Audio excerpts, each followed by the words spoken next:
Hey,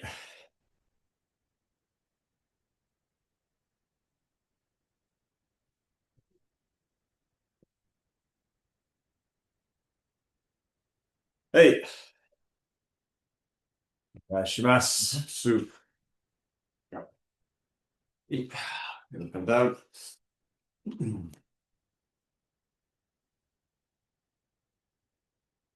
And side to side.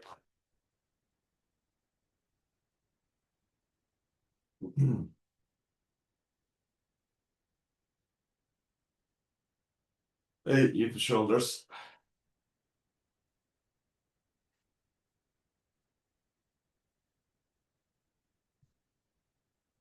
Circles one way.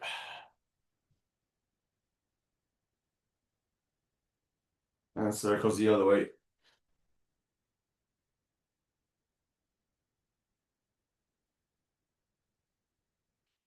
Hey, arms on forward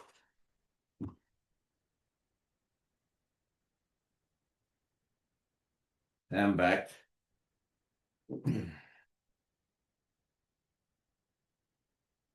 Now you stretch one side. The other side. Crossing one side. The other side. Open, close. Go. Hey, waves.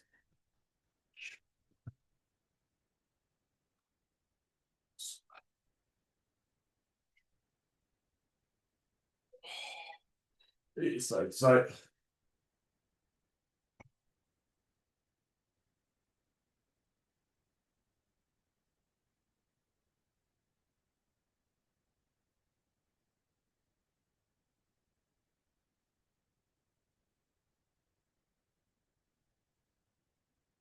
Hey, side.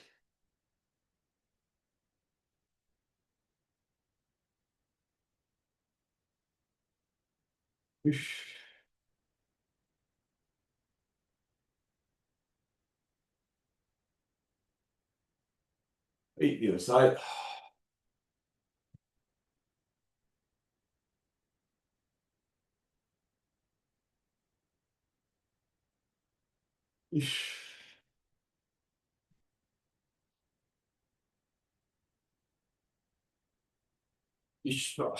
One size.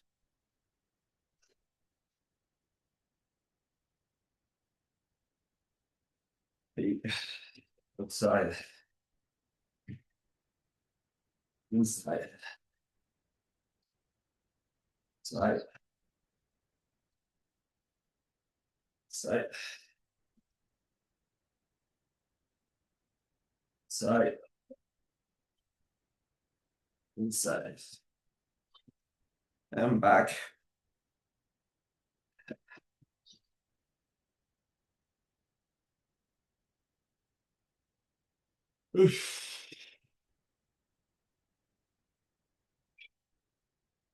Hey,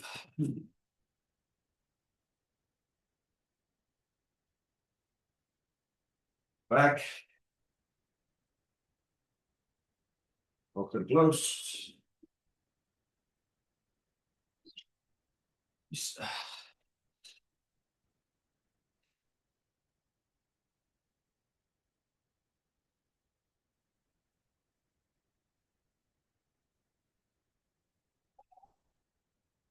So, forward.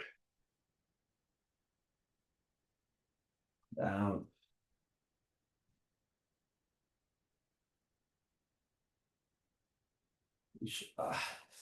Nice. At the back. Circles one way.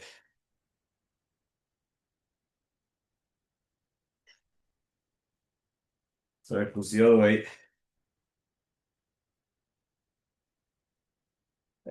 Roll it sides.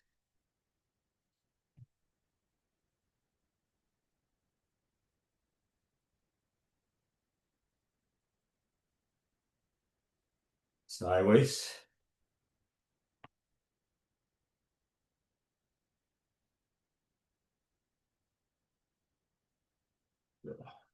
Front, back, back, front. Open your toes. Up, down, up, down, up. And your hips.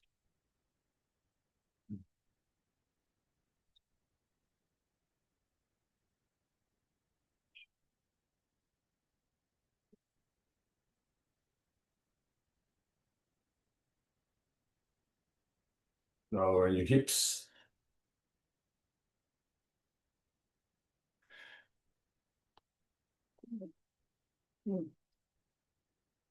Hips up. Hips down. Hips up.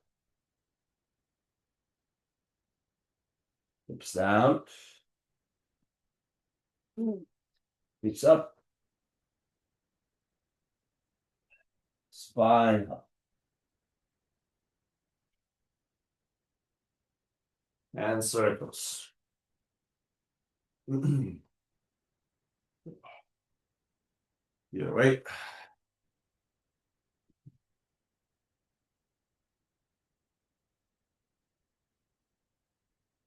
Hey, side.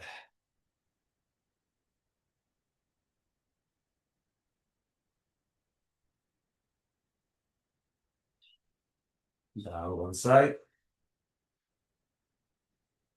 The other side. Toes up one side. The other side. Hands in front, one side. The other side. One more time, one side. And the other side.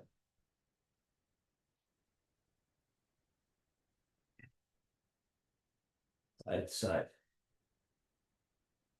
Hey, open your legs. Elbows down.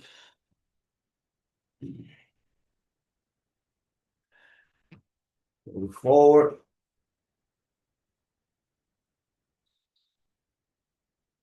And back stretch.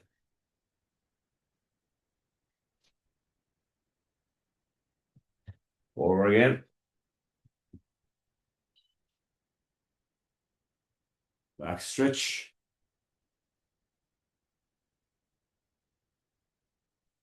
Forward. And hips up. Hips down. Hips up. Down. Up. Down. And back.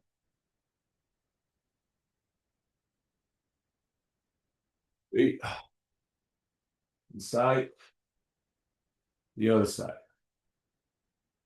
One side. The other side. One side. The other side. Side to side. Hands down on your knees and your hands. And cat cow. Hips up. Hips down. Hips up. Hips down. Hips up. Hips down. Hips up.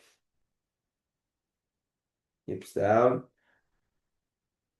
Hips back. Again on your hands and your knees. Good. Middle going up, going through.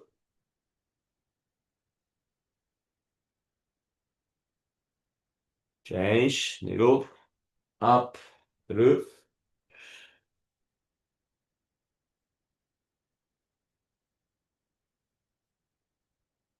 Change, up, through.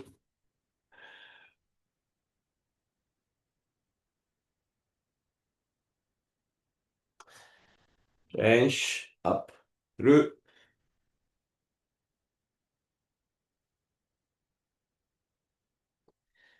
Last two, up, through.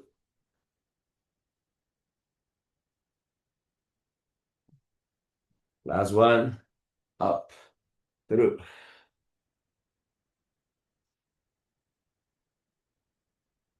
So one leg forward, okay, and stretch up, elbow down, up, elbow down. One more, up, elbow down. So the side, up, down, up, down, up, down, back, and straight. So down, so, and back stretch.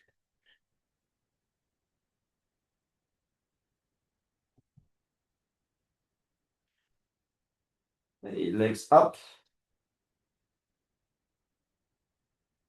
knees down, grabbing, up, breathing in, breathing out.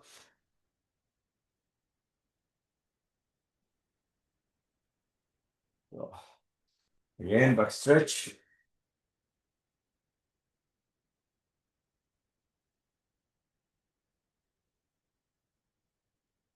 Legs up,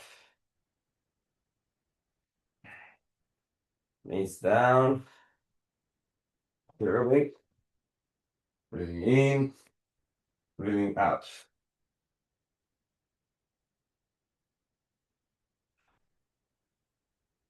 Hey, now crossing your leg and opening to the front and opening to the back. Again to the front and again to the back. Again to the other side, crossing the leg, opening to the front and to the back, to the front and to the back. Well, opening your legs, turning one side, touch toes, on the other side, touch toes. Side, toes, the other side, and toes, side, toes. Hey, and stretch. Standing up. Okay, so this week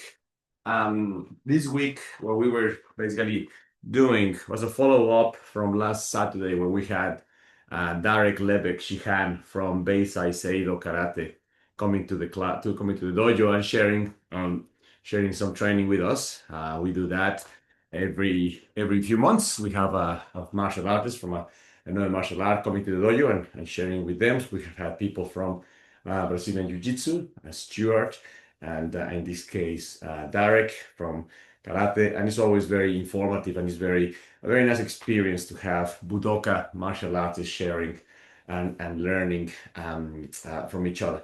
Sometimes I do the same thing in Darek's dojo, and it's always a wonderful experience. I go there and teach Aikido to his community, and it's always a very good experience to do that.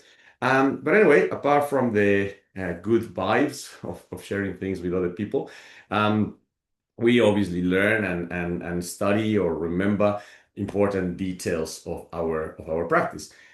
So what we've been focusing, what we focused at the end of there were a couple of things that we focused on this week. Number one, obviously the idea that sometimes because the way that our body works and the basic training in Aikido works, a lot of the basic attacks, Shosho Minuchi, Yoko Minuchi, and even ski, are very, very heavy on the top. So basically they are from the hips upstairs up to the body. And then whenever any hit comes from underneath, for example, a kick, then we lose as Aikido people our capacity to see the entire body of a person. So we lose the capacity to see the whole body. So first of all, it was important. We've been practicing a lot front kicks, just to remind us of the importance of paying attention to all the things that come from below the body. Okay, so that's one of the things that we've been doing. And the other thing that we've been doing, or we did during the week, and we continue to do, is to notice that in Aikido, most of our attacks, for example, Shorin Uchi or Yoken Uchi, or even Ski, it is always the body of the uke moving forward into the direction of the nagi. That sounds obvious because the uke is the person trying to, attack or strike the nagi. But in many, we need to also remember that sometimes we are too generous with the space that we cover as upes.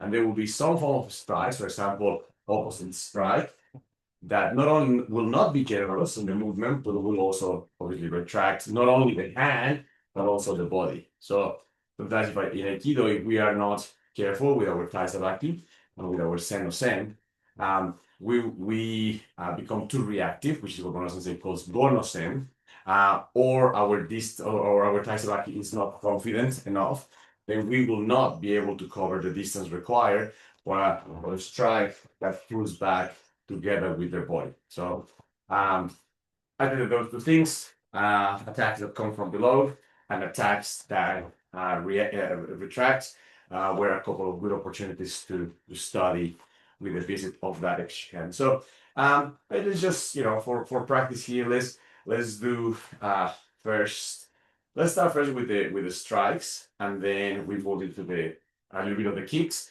for warming up and just moving, and then a little bit of the basic exercise that we did during the week to work on the lower body, covering the lower body attacks that can come. So first of all, with the strikes, okay, remember that in Aikido we have our stepping strike. So one, but is that the one that it's not as an Aikido thing, it's one type of strike that we use most commonly. We call it ski, okay, which is when we step and strike.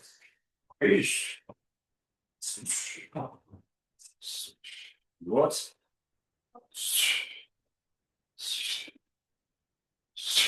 Okay, but in the family of linear strikes, it's also important to be familiar and have a bit of practice with at least another two types of strike. So the first one is stepping, striking. The second one is sliding and striking. So opposite hand is going to strike and the front foot is going to slide. So 1, 2, 3, pivot, slide and strike.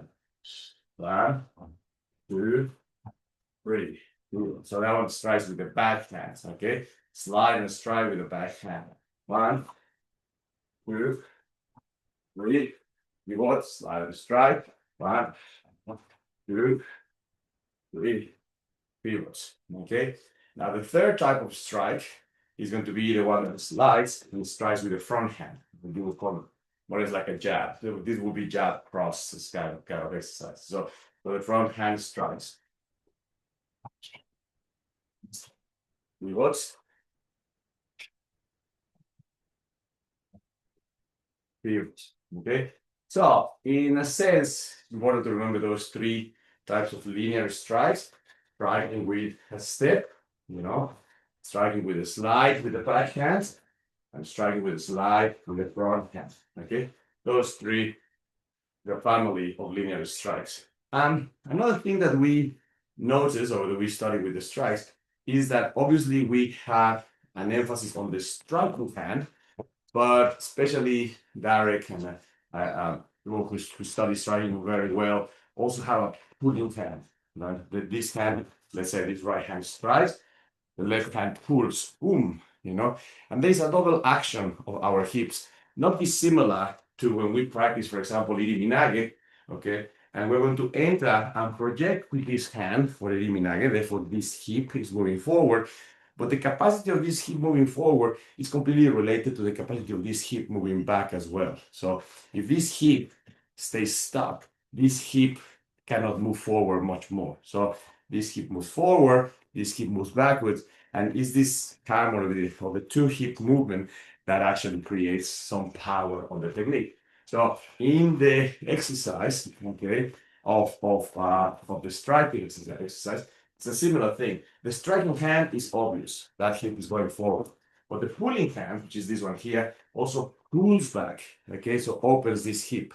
And then the action of the pulling, of the opening, and the striking creates a bit of a double motion that is an interesting thing to study. So let's practice. Let's practice our stepping speed, which is the basic one for Aikido. Let's do a few, 2 rounds back and forward, focusing on the striking hand, and then we'll do 2 rounds focusing on the pulling hand, and then we'll do 2 rounds focusing on both. Okay, so stepping strike. Okay, focusing on the striking hand. 1, 2, 3, pivot. Inside, striking hand. 1, 2, 3, pivot. Okay. Now this time we want to focus on the pulling hand. This one here, not so much the striking hand, but the pulling hand. Okay, pulling hand. 1, 2, 3, pivot. Pulling hand. 1, 2, 3, pivot. Okay, so hopefully you can see a little bit the importance of the striking hand and the pulling hand and how the action of those two work together. Now let's try to do both of them together. Pulling hand and the striking hand, opening both hips or using both hips on the strike. 1, 2, 3, pivots. 1, 2, 3, pivots. Okay, so first of all, that now there's a lot. Obviously, that's why this entire martial arts that study endlessly how to make a fist, how to actually cork the motion at the end, how to actually use the elbows. So much in the study of striking. That's why it's wonderful to have the opportunity to do a tiny little bit of that on it. So anyway, but at the moment, maybe let's focus on that. The familiarity, the idea that there are at least 3 types of linear strikes, and the idea that we can use both hips in order to execute the strike. So let's do it one more time. This time we're going to do the combination of the 3. We're going to do the stepping strike. We're going to do the sliding strike with the second back hand, sliding strike with the both front hand. So stepping slide, sliding with the back hand, sliding with the front hand, and hopefully we'll remember to use our hips properly in this exercise. Okay, so 1, 2, 3, pivot, to the side, stepping, sliding back hand, sliding front hand, pivots, stepping, sliding back hand, sliding front, pivot, stepping, sliding back hand, sliding front, pivot, stepping, sliding back hand, sliding front hand. Ooh, easy. Made a mistake there. Stepping, sliding back hand, sliding front. Pivot. Yeah. So that basic idea of those 3 types of strikes, okay, together with the capacity of opening our hip. So one, and then direct took us to different levels: upper level, medium level, lower level, and so on and so on. But at least to start with, let's do that. Especially remember that the most generous of those 3 strikes is the one where we step together with the strike. It's very generous in terms of distance, in terms of the distance that the attacker covers. It's very important for us as Aikido people to remember that, because we get used to that generosity of the attacker, and if we are not careful, that can make our timing and our distance and our body movement, Tasaraki, very lazy. And we need to remember that there are other strikes that are nowhere near as generous in terms of the distance that they cover. And not only that, that whatever they give, they also take back. So that's why Oiski is the most generous and it doesn't take anything back. Because once you strike with it, once you step with it, people usually don't recall back. Again, careful because that is a characteristic of that particular strike. There may be reasons for it, but there are other strikes that are not as generous, and then not only that, that they take back what they generously give. So very important to remember that. Let's do this one more time. Okay, so stepping strike, sliding strike with the backhand, sliding strike with the front hand. Okay, so 1, 2, 3. All right, turn. 1, 2, 3. Turn. 1, 2, 3. Turn. 1, 2, 3. That's 1. 1, 2, 3. That's 1, 2, 3. Okay. Good. So that was just in terms of body movement. There is a lot to study and to learn in terms of how to make the fist properly, how to rotate the hand properly, and so on. So for the moment, it was just that stuff. All right. So the next one was a little bit of lower kick study. So so again, the use of our hips in order to do our front kick. So just remember using your kick. Using your hips, good balance, chambering for the moment. It's a very telegraph kick if you want to, but it's good for your hips and good for your knees to be able to do that movement. So front kick, my Gary. 1, 2, 3. Pivot. 1, 2, 3. Pivots. 1, 2, 3. Pivots. 1, 2, 3. 1, 2, 3. 1, 2, 3. Go round. 1, 2, 3.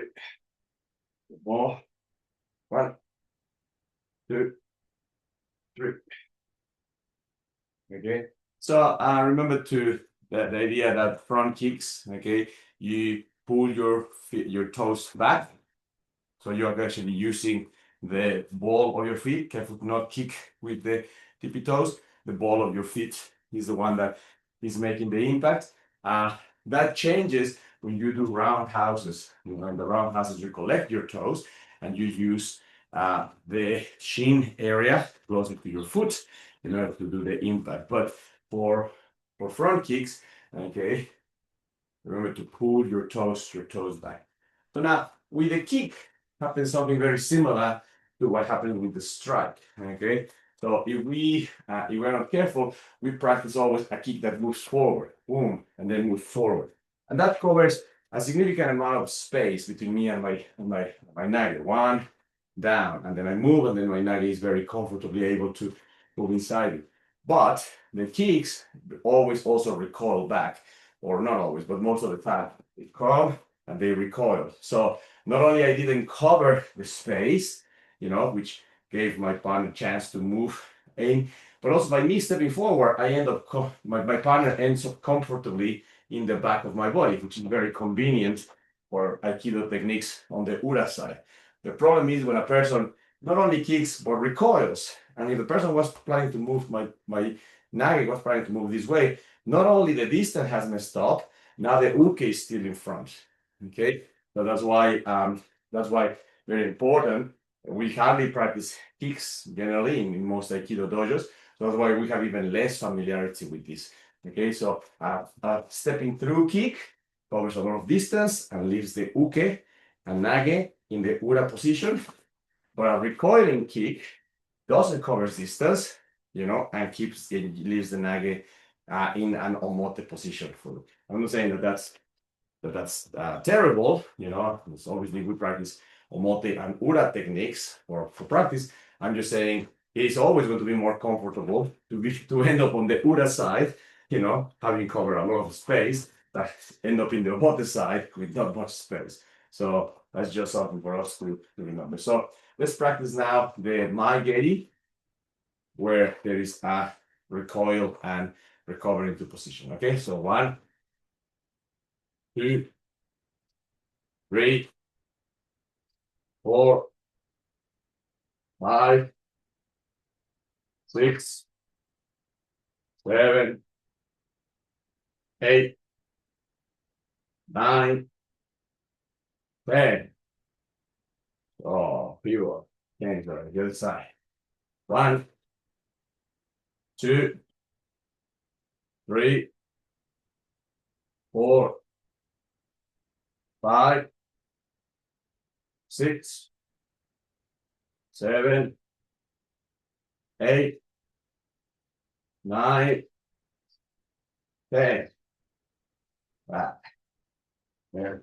And of course, my actual kicking and my actual recoiling is really poor in comparison to people who practice this as their bread and butter, right? Direct shake hands, kicking and recoiling is scarily fast, So that's why if we try to operate in what Moreno Sensei will call gono-sen environment, it's going to be a very difficult situation because I know that sen-no-sen is more difficult in a sense, but gono-sen in an environment like this, it would make a very difficult proposition to pull things through. So it's important for us to just be aware of these exercises and just practice them, as part of if nothing else, all of these exercises are great for brain plasticity, physical body literature, physical literature, and then martial awareness of the existence of these patterns,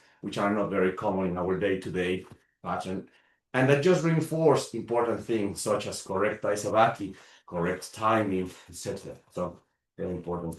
So what we did in order to work, especially with the kicks and the lower body element of things, which is what we did this week, was to remember that a basic form of practicing is, for example, tetatedori, cutting down and moving forward.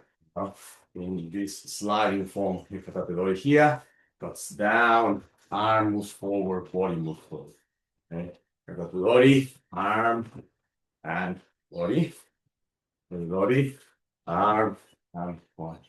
So now, remember, this is a common problem that sometimes people have. This is not a grip release exercise. A grip release exercise is slightly, if not very different.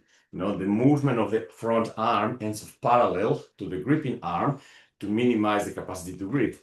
But on this exercise, that is not fully happening. That's why we are too late. Again, Gono-sen, in the way Moreno Sensei will explain it, the reality is that the person will potentially keep holding and then will have a very hard time breaking the grip on that exercise. We have to overdo something. So the best way of practicing, as Sensei does, is move just at the moment of contact, just before the person fully grips your hand.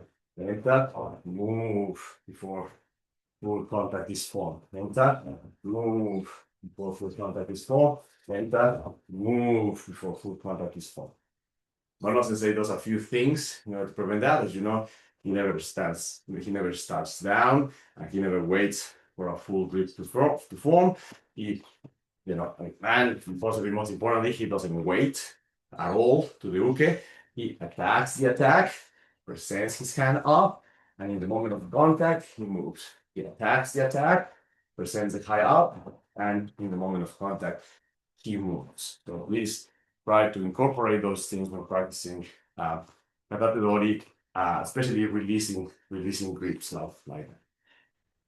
One little detail that we pointed out about this, which again is really fundamental, is that some people has adopted the habit of having hands and fingers really open when doing their practice, right?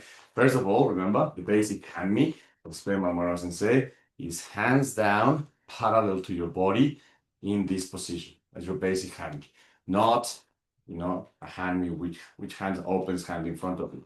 Now, if we have the habit of having our fingers open and our hands open, when we practice these type of exercises, if the practice is from the grip, then that's fine. We never find any problematic. We can have really big hands, open the grip, cut them. But if the practice is the deflection of a kick, which is what the use of, well, partially the use of this motion teaches us, is very problematic because the kick is coming from underneath, going to go from underneath, and in that action of going up, if my finger is going down and the kick finds my finger on that position, is basically going to hurt or potentially break the fingers. So that's why we go 1, 2, and I end up with my hand pointing out this way. And by chance, the kick finds the finger, boom, in that motion, I want to end up with a broken finger. So, to prevent that, remember, first of all, no positions here to start with. Positions here, in this case, it's katatedori. Okay, so you extend. Fingers, hands are not fully closed, as in a fist, but they are not fully open, as in like a full extension of like that. Hands are closer, closer to having the fingers almost contracted, protecting themselves. So when we enter here, boom, fingers almost closed. We enter here, fingers almost closed. So very important to have not full fist, but not hand fully open, fingers partially closed in order to protect them, in case that they keep partially fine. Okay, so and let's do a few of those. 1, 2, 3, 4, 5, 6, 7, 8,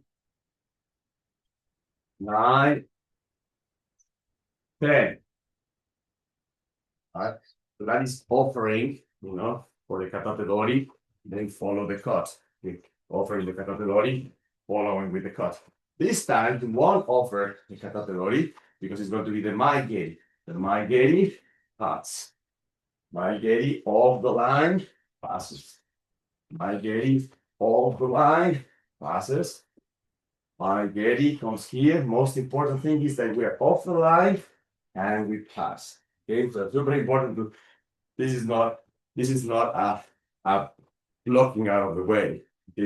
Our body moves out of the way.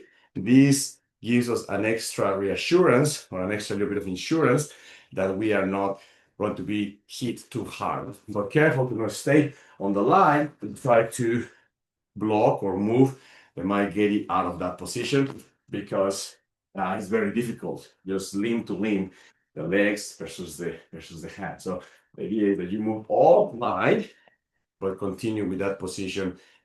Just protecting your body from that attack that came from the body.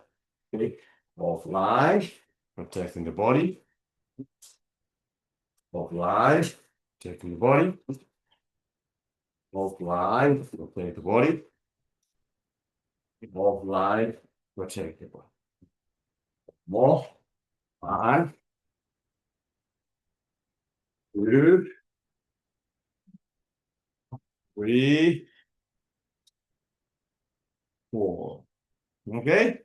So from that position, once you have basically entered, from that position, most things that you could have done from katatedori, cutting lower, let's say ripo, let's say riminage, let's say kotegaeshi, any techniques, any basic techniques, any kihon that you can do from cutting down and proceed with technique, all of them are available basically with the maigeri form. So it's not like kicks are an entire different category of exercises from basic techniques like katatedoris. They are all within the same realm.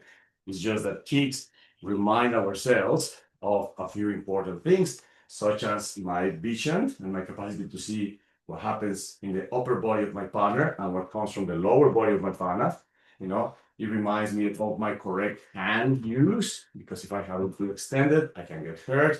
And depending if it is a stepping kick or a recoiling kick, it reminds me of the importance of my timing and my correct thigh salaki, and not get too lazy with them because I cannot make assumptions on the movement. So anyway, so all of that is what we practice this week in terms of our after the visit of Derek Shan, and we're very thankful for him for reminding us of these important lessons in our practice. All right, let's finish up.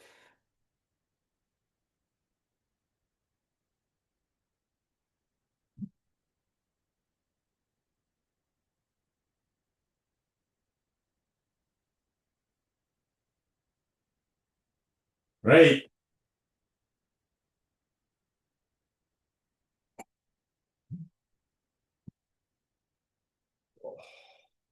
Hey, arigato gozaimashita. Thank you.